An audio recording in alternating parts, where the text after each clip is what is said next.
नमस्कार शेतकरी बांधवांनो, विजया आग्रोच्या माहिती कट्टा या सिरीजमध्ये तुमचं मनपूर्वक स्वागत। आज आपण जाणून घेणार आहोत सेंद्रिय कर्ब म्हणजे काय, तो किती असावा आणि तो कसा वाढवायचा याबद्दल। सेंद्रिय कर्ब म्हणजे जमिनीत असलेला सेंद्रिय पदार्थांमधील कार्बन घटक।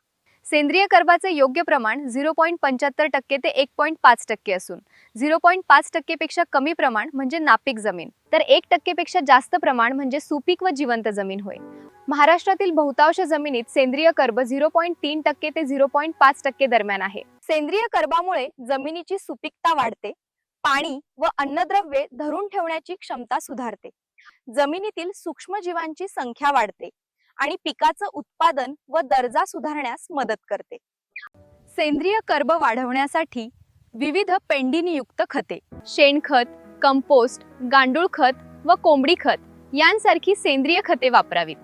ताग दहीचा सारखी हिरवळीची पिके जमिनीत गाडावीत। ऊसाचे पाचट व पिकांचे अवशेष न जाळता शेतात कुजवावेत आणि सतत एकच पीक न घेता कडधान्यांसह पीक फेरपालट करावे। उत्पादन वाढवण्यासाठी खतं लागतात, पण जमीन टिकवण्यासाठी सेंद्रिय कर्ब आवश्यक आहे। म्हणून शेतकरी मित्रांनो, आपल्या जमिनीचा सेंद्रिय कर्ब जपा आणि जमिनीची सुपीकता वाढवा।